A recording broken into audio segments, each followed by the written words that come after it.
movement laterally. Here we're going to talk about first is moving laterally across the rink. Okay, and the first thing we're going to talk about is just sidestep it. So what I want to see you is bending those knees, stick down in front and inside edges and moving across. Moving across. Here we've got Jay. Here we're going to step and move.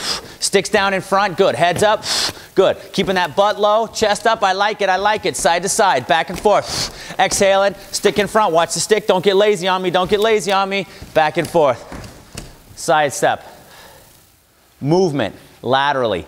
T-glides. All right, next we're going to talk about, hey, you got to get quicker movement side to side. So instead of stepping, we're going to turn that foot out, stick down, we're going to push off, T-glide, turn and get set. Turn that foot out, push off that outside, turn and get set. Push, set, push, get set. Here we go. T-glides. Let's go 2 across, 2 back. Turn it. That stick on the ground. Keep that stick on the ground in front. That's it. Turn in to the play. Get over there. Somebody's making a pass, taking a shot. Coming back. Turn it. Get set. Push off. Exhale when you push off. That's it. I like it. Big chest. Excellent.